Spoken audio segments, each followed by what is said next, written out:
Hi, this is Tony Ruggiero, the Dew Sweeper. You're listening to the Tour Coach Podcast, giving you insights into golf instruction at the highest level, from on the PGA Tour to our learning center at Frederica Golf Club.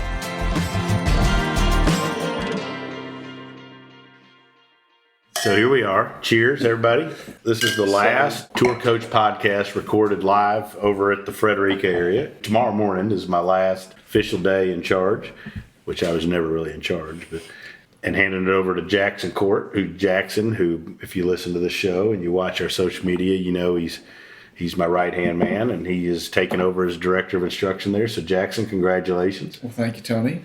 And we've got an all-star cast here, and Abby Koert, who's Jackson's wife, is to my left at the far end of the table. And I think at the end it's only fitting that she has a few words to say. But we've got Joseph Dent. If you follow our social media and Instagram, really good young player, earning his way up on the APGA, correct? Right. Father's Jim Dent, golfing legend. And like I said all the time, one of the coolest people I've had the opportunity to meet and one of the nicest human beings I've met. I mean, you got Arky, Nate Jolly from Arkansas, aptly named Arky. We didn't just come up with that. BDT. And BDT for Big Diesel Truck. And then you've got Emilio Gonzalez, who is, I think maybe of all the professional players that I teach right now, I think has just got something really special. I think he's going to be a special player. You've heard me say that. I always said I think he's going to be a top 50 player in the world, and I think he's going to be the first one that helps me learn when I go on those emojis which one is actually the Mexican flag. Because one time I tagged it and I think I put Poland or something for you, and I wasn't sure. Sure. Anyways, so with it being the last one and me kind of handing the reins over to Jackson, I thought it would be a cool conversation, especially with the three of you here. We talk a little bit about mentoring. Thought that'd be a good topic because one of the things that I'm big on, or I believe, I was very fortunate in my early teaching career to have great mentors around me that took an interest in me. And at times they were very, very difficult. And you've heard the Wayne and Hank stories where, like, they made me take this teaching test. Yes. I had to take this teaching questionnaire, and there were multiple choices, and it was based on, the information that Hank wanted us to teach. And Wayne came in and he brought me mine back, and it had red ink everywhere. And I mean, I get pissed. I'm like, well, and I'm arguing. I'm a young teacher. I've only been teaching a couple years. And I'll never forget Wayne said, hey, before you leave the room, could you take your shirt off with the logo and leave it by the door? I don't want you to wear the logo, right? Joking. So they were brutal on me. But I thought I'd like to talk a little bit about mentoring, because I think what we do as teachers, and Joseph, you brought up a great thing earlier. This is kind of what started this, is you asked why we like teaching. And Jackson, we're going to go to you in a second, but I think you summed it up perfectly with it being people. Yeah. And I think that's why we do what we do. And I think that the reason I got involved over here and loved what we did at the start was it was an opportunity to bring really cool, special people together and to create a special place. And I think we did that for a couple years. But hats off to you. You've done a hell of a job, and you got a bright future. I tell everybody you're going to be one of the best in the game, and we're still going to have some fun. Oh, we're going to have some fun. And I appreciate that. But, through this transition, I keep thinking of this line that I heard and that I was taught when I was young. It's that when you get compliments, you pass the credit to where the credit is due. And when you get criticism or critiques, you own up to it. So I have been fortunate to have some great parents that raised me well and taught me how to work hard and care. And especially since your dad listens to the radio show. Yes. I mean, that's even bigger. He's right? the biggest Dew Sweeper fan out there. But I feel like we owe him a wedge or something. But they did a great job raising me, right? And then I have you to thank. You've done more than what's required for me in my career time and time again. So I appreciate all of the kind words, but I was put into a situation to succeed, right? I think I was given every opportunity to do good, and I think you just have to choose whether you're going to do good or do bad, or you're going to work hard or you're not going to work hard. And I appreciate those kind of words, but I think that's due to some really good direction. And then obviously there's been some bumps along the roads and some learning curves, but anytime that you get criticized or you fall short, you have to own up to it. And you say, yep, that is my fault. and I'm going to do better, and it won't happen again. Well, contrary to public belief, I'm probably not the easiest person to work for all the time. You'd be surprised.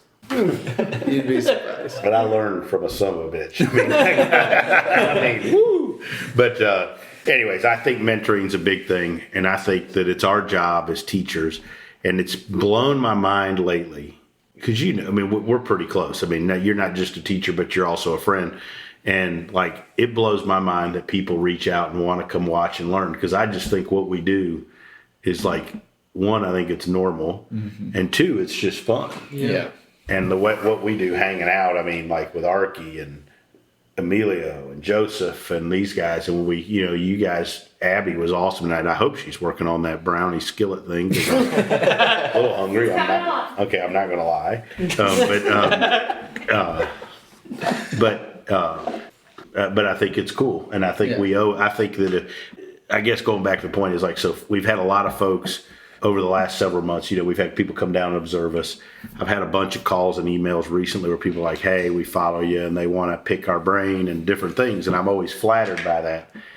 And then part of me is always like, well, why do you want to do that? But then I realize, like, I think that that's a part of our game that in this social media world is missing, the actual personal touch where you actually go and you spend time with a person and the person actually cares about you. Yeah. And actually also cares that you get better. And I mean, I do online lessons, and I mean, obviously I take the money, but I mean, like, it's not the same as like actually really caring about the job that you guys do. So I think that's, so what, I'm going to go around the table here. We'll skip Abby till the very end. Then she's going to get the last 3 words of this podcast. She's going to list her 3 favorite things about Tony. In no particular order. So you got about 23 minutes to come up with 3. And so anyways, I want you to start. We're going to talk about what are some of the big things you've learned as we've worked together and as we've gone on. And what are some of the things you've learned?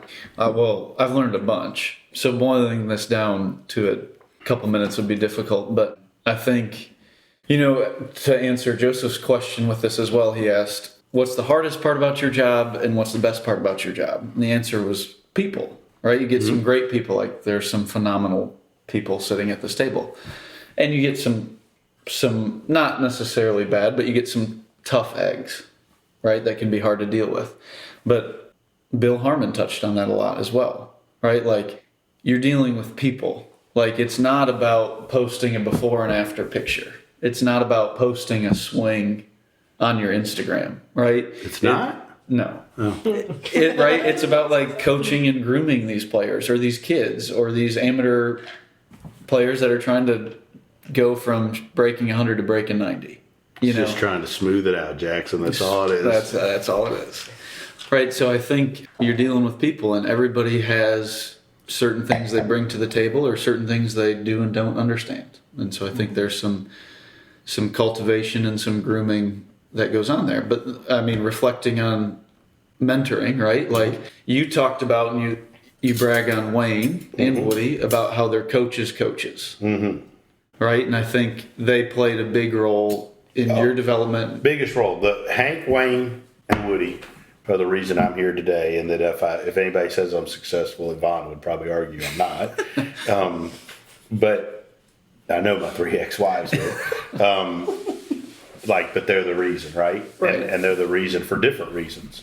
And I think that we need more people like that. I'm not saying I fill that role, but I think we need more people that take an interest in people and helping people get better than it just being a transaction. Because it's not just about golf. And I think I'm going to get off my soapbox over this, and I'm going to ask Joseph a question. But I think one of the things, because I've on my 5th glass of wine, it's easy to sit at a table and pontificate and say this, and this. But it's another thing to be willing to be the person to tell somebody that's something tough that you don't want to say, right? And whether it's as a golfer or as a friend, right? And Woody and Wayne and Hank were always people that, like, they're super proud of me now. But the times when I wasn't doing things I needed to be doing, weren't afraid to sit me down. And they weren't afraid to say, this is what you need to do. And Hank said something great to me one time. He said, people are never going to change or do better until it becomes more uncomfortable to stay the same than it is to change and get better. And so I was like your lifelong party flunky. I bounced checks for beer. Ask Wayne, I bounced a check to him for a golf lesson once and had to call him and tell him, hey, your check's no good. I bought beer. This is 30 years ago, 40 years ago, right? So, I mean, that was not 40 because I'd have been 10. But so anyways, but like I had good people, right? I had good people that took an interest, and I've had great, like I could name the people, Tom Ness. You've heard me talk about Tom Ness, Mark Wood, Hank Johnson, Wayne Flint. I mean, I've had some great teachers over the years, Mike Adams later in my career, and different folks. But like, I think that's important. I think we're missing out on that in this digital age, the personal touch. And so, right, like, because I'm still, this is maybe why you appreciate some of my work, but I'm a little old school, and I think you have to learn from somebody that's been there, done it before, made people good, and messed up, and have made a name for themselves, rather than in the social media world put up this stuff and they're an instructor. Yeah. So Joseph, I'm going to turn this to you. I know you're not the biggest talker of the table. Okay. Your father was a legend. We've had some cool moments at Frederica, and I'm going to miss a bunch of it, but there's been some cool moments. One of the cooler moments was when your dad came with you. All right. And he watched these guys. We had several tour players. You were there. That was really cool. And he was walking up, and several of them didn't know who your dad was. And your dad, Jim Dent, he's a legend in the beginnings of the PGA Tour. Mm-hmm. One of the first African Americans to play. Mm-hmm. I mean, he had it hard, like coming up. All right. Okay. And I remember him watching a player, and this player striped these drivers. You know, he was like, hey, you know, what are you doing? The guy's like, hey, I'm on the Corn Ferry Tour. Yeah. And your dad's like, what's the Corn Ferry Tour? And he's like, well, you know, I'm not on the PGA Tour. And your dad was like, what's your problem? You hit it like that. I never forget it. Yeah. He said it just like that. So what have you learned from your dad? What are some of the things you've learned from your dad? Because I think we need more mentoring. And I think, I mean, your dad, what I liked about your dad was he wasn't afraid to say the truth. And I think we got too many people that are afraid to tell people the truth. A lot of people act like they'll tell people the truth, but in the end, when it really comes down to telling them the truth because it might affect them or their jobs, they're pusses and they won't tell them the truth. So talk about your dad. One of the things my dad always told me when I was younger, you know, he would get on to me about a lot of things outside of golf. He said, you know, if you can't keep your room straight, if you can't keep, you know, your bathroom clean, how do you expect to have the same discipline to score well on the golf course or to carry yourself well on the golf course? So, like, basically he was saying everything affects everything. All disciplines affect other disciplines. So he was like, you know, change as a person, get better as a person outside of golf. And at the end of the day, it will reflect on the golf course, your scores and how you get better and how you learn. So having to change all of that, I had to get better as a person. Was your room you used to be in? I knew that about you. It wasn't. We could room together on the road, Joseph. We're going to at Ocean Reef, so it's okay. That thing will be a damn pigsty. It wasn't. I definitely had to discipline my life, you know, kind of clean up some of the bad habits I had. And my dad always got on to me about that. And he said, if you focus on being a better person outside of golf, working on yourself, getting smarter, learning more, just being more wiser in a sense. He said, I think that'll just carry on to the golf course and the rest will take care of itself. But, I mean, as far as golf, I mean, everybody hits it good. I mean, there's so many guys out there. But, you know, what really separates the guys from that are good and that are great and who get to the next level is the disciplines, the habits, the consistency. And if you can keep up with the stuff around your room, your house, you know, those things kind of reflect itself in your golf game. And I think it goes through everything. I think it goes through your personal life and all that stuff. Mm-hmm. I know the times that I wasn't very clean and tidy with my personal life, right? Mm-hmm. But like it bleeds into the job you do, right? And then as you go along and you realize like, hey, if I take care of the things at home and I'm happy at home, I'm a better teacher, right? And a big part of my change coming up and turning everything over to Jackson, other than I've always wanted to work for him,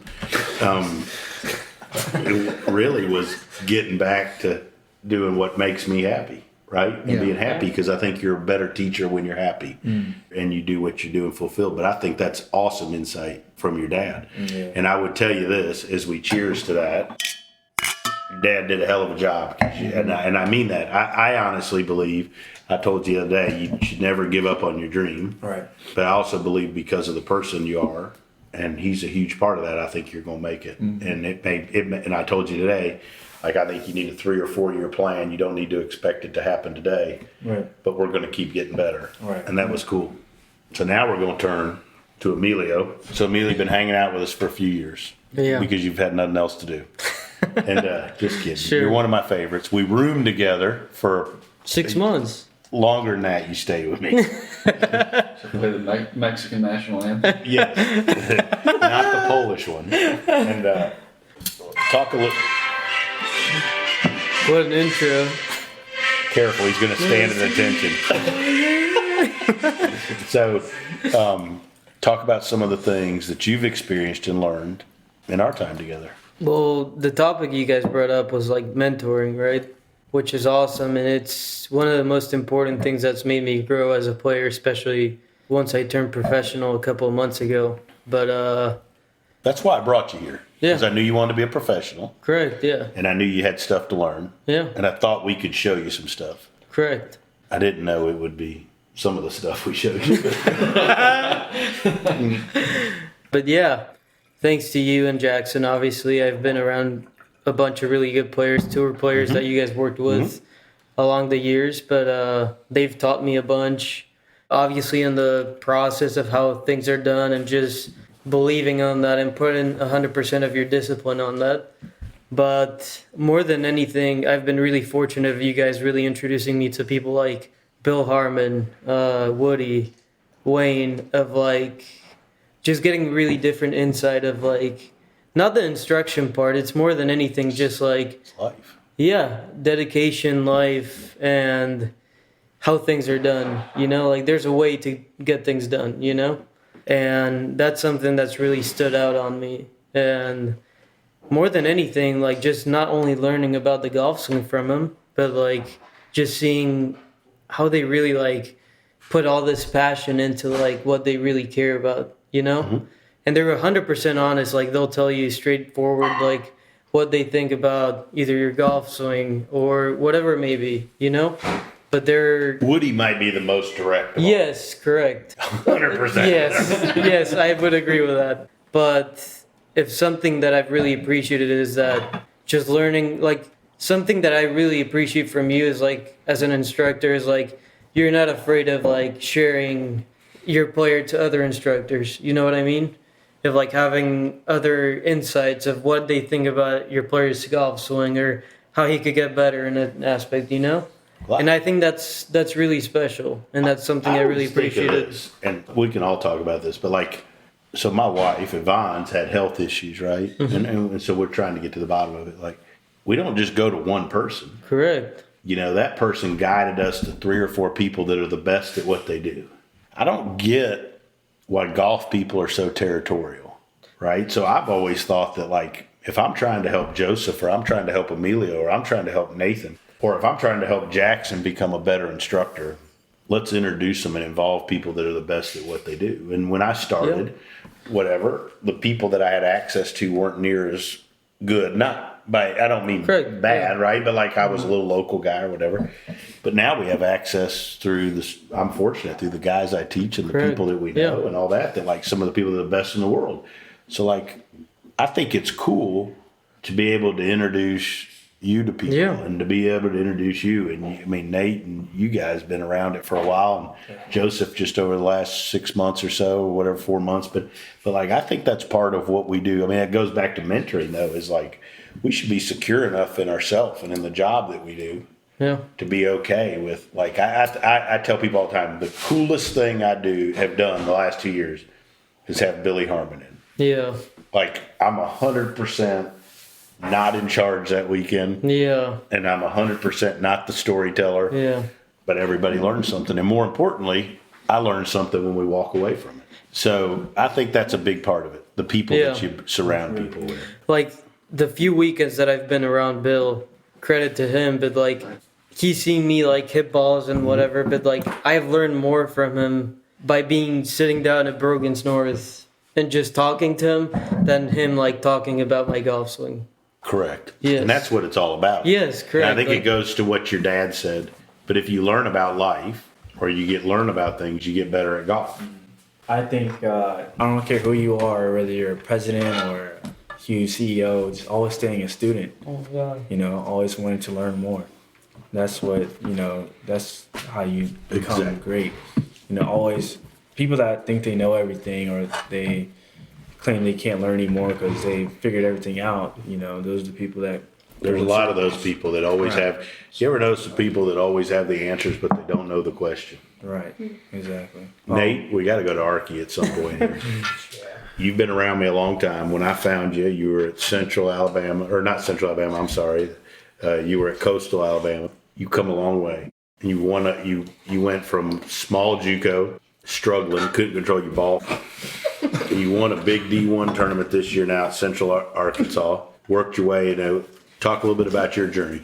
I mean, it started out kind of great, just what you said, just wide-eyed, hit a little bit of everywhere. Then once I got here, getting to play with Joseph, Emilio, and all your other tour guys, just sitting back and to lessons and watching is half of it. And once you get in your lesson while swinging, it's just watching what the best in the world do. How Emilio practices or playing chipping games with either one of them, and just ask him how do you hit the flop shot over the bunker, or what do you do from how do you knock one down or something like that. Between talking to Tom and Emilio and all them on just how they do it, and watch how they practice versus how you do to change what you do to match what they do. One of the cooler exchanges we've had here at Fred was when he was bombing Tom's driver, Tom Lovelady. And if anybody's listening knows Tom Lovelady's the kindest hearted person maybe I've ever taught, making an unbelievable comeback. And Tom gave you that driver because you hit it so good. It was a tour driver. He was on tour at the time. And then I thought that was amazing. I got this cookie. It's so good. then cracked it a few months later and sent him a text message, and within 5 minutes texted me back with ways to help me get another one. Yeah. It's pretty cool right there. I think you just gotta surround yourself with genuine people. You know, people of good character. You gotta surround yourself with like-minded individuals, people that have the same values you have. That's right. I think that's very important because that makes a great team and people that get along and things are more productive that way. All right, Tony. So Wayne and Woody and Hank were a coach's coach for you, and you've been a coach's coach for me, and trained me and mentored me and been a big part in my life, and will continue to be, which I'm incredibly thankful for. What have you learned from people who are mentoring you now, like Colby and Dr. Carton and other people around you? Like, like in your instruction, you say probably in the last 5 years, 6 years, the fitness side has changed how you teach or coach, but like, what else have you learned from those guys? I've learned the importance of keeping your circle of people around you small. A lot of people talk a good game, very few people do a good game. And I think that very few people really have your back and really have your best interest. And I've learned that through bonding and being around folks like Colby and Greg, and everybody at this table knows Colby and Greg, but they're hands down the biggest supporters and teammates of mine. And I think you learn as you go along, as you start having more success, everybody tells you what you want to hear. But then as you have down periods, you have bumps, or you get fired, and it's going to happen in business. I mean, then you realize who your real supporters and your real friends are, right? And then when you have those times that are introspective, where I think one of the cool things, you don't realize it at the time, but I think you have as a person or as a teacher, you have 2 or 3 times in your career where you really have to stop and take stock of who you are as a teacher and a person. Okay. And I had one, I think the first one for me was when Bobby Wyatt fired me, and I had taught him since he was a kid. And he was 100% right for doing it. He hadn't gotten where he wanted, and we're still one of the best friends. We talk all the time, right? But I had to stop and think about, like, what do I do? How do I get better? Blah, blah, blah. So then I think you go along, and then you have this period of time, and you get fired, and you're unhappy and different things, and you have to stop and think about what you do. And so to me, at this point, I had to stop and think about what I do as a teacher and as a person. And I talk to the people that are closest to me. Obviously, you and I talked all the time. You were sick of my phone calls, but You'd be surprised. I really enjoy them. But like, I talked to Colby and Greg. Greg probably gave me one of the best advice. Colby gave me a ton of great stuff. Some of it we can't repeat on this, but But Greg was like, hey, I want you to take 6 months or a year and not do anything. I want you to just teach golf where you want to teach it and have fun, and you'll figure out where you need to land.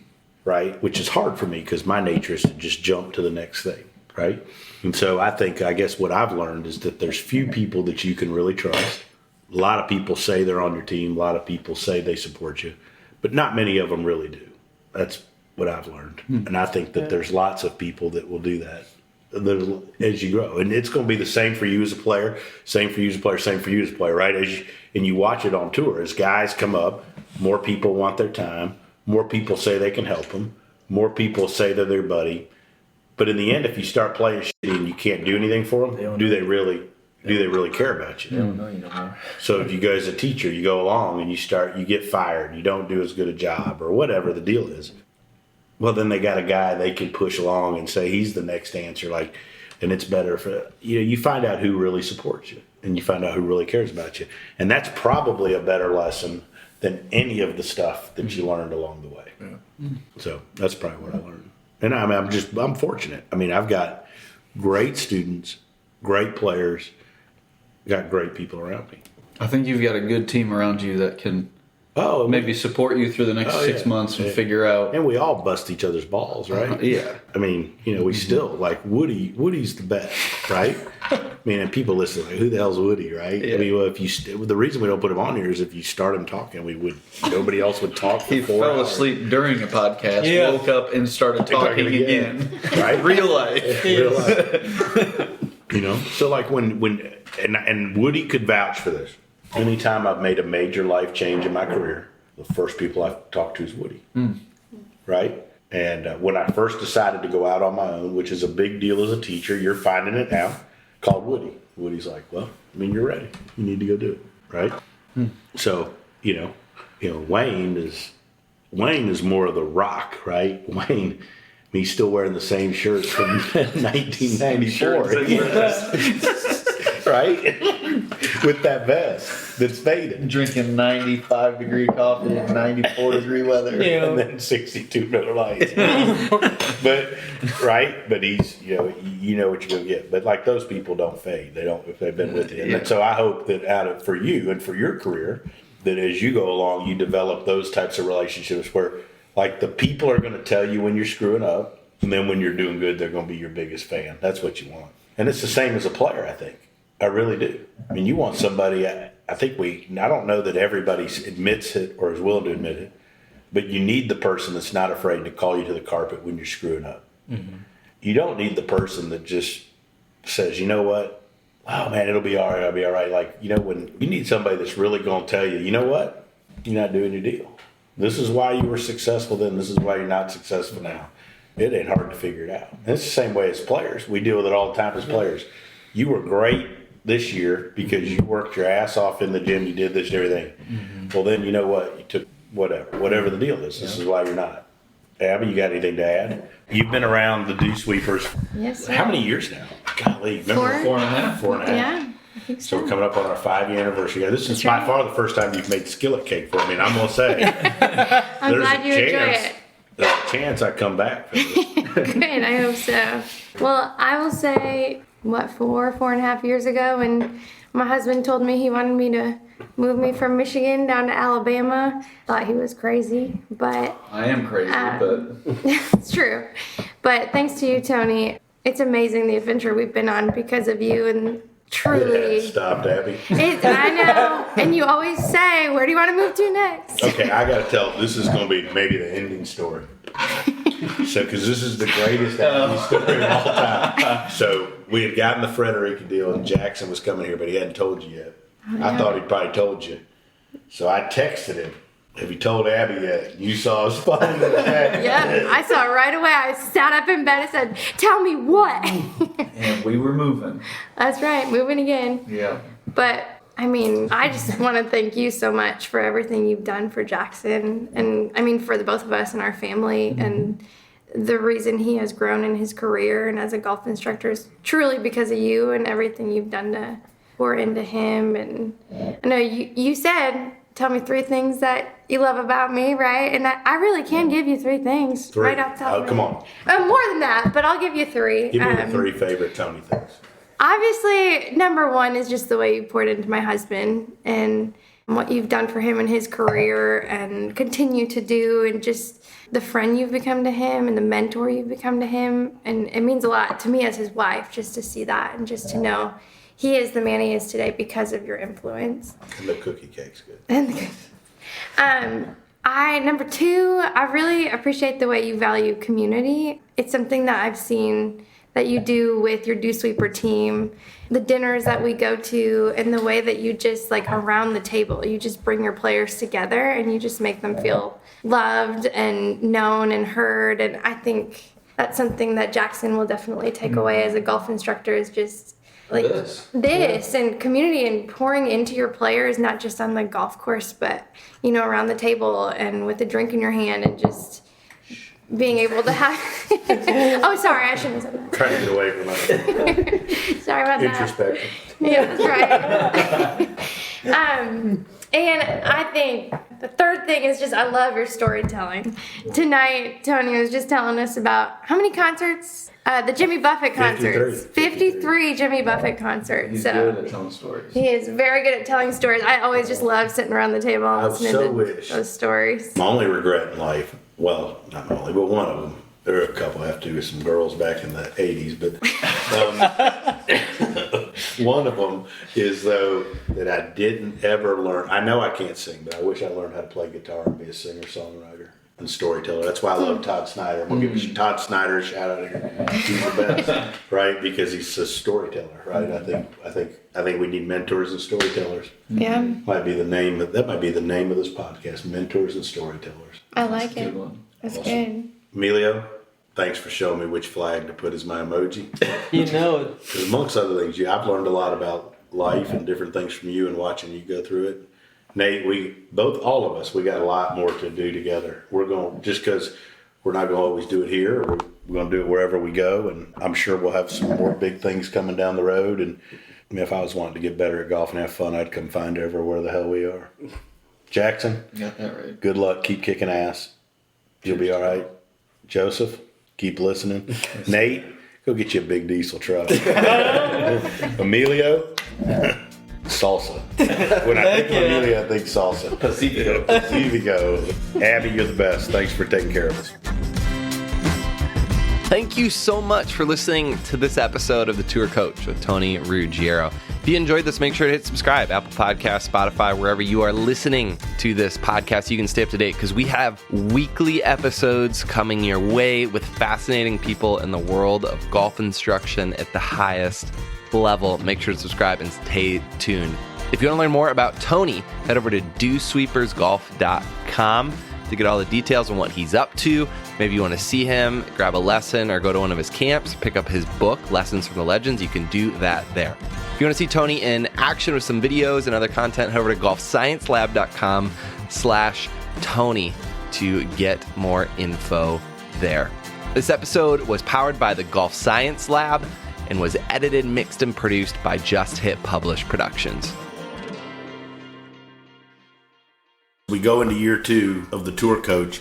It wouldn't be possible without the support of all our sponsors. And I've had some great ones. And one of the things that I'm most proud of in my career and in my business is the fact that all of my relationships here and all these sponsorships have been long withstanding relationships, haven't jumped from sponsor to sponsor and manufacturer to manufacturer. And I've always prided ourselves in special relationships and when people work together, support each other, and we've all put out great products for the benefits of everybody else. So I want to give a special thanks to these folks that have been with me for such a long time, and that would be the folks at Shrixon, Cleveland Golf, and Zexio. Couldn't ask for a better manufacturer to be aligned with, and not only do they put out great product and great support, but they're first-class people, and they believe in what we're doing here on the Tour Coach and with the Dew Sweepers, and also Vineyard Vines. Ian, Shep, TJ, and all the folks at Vineyard Vines.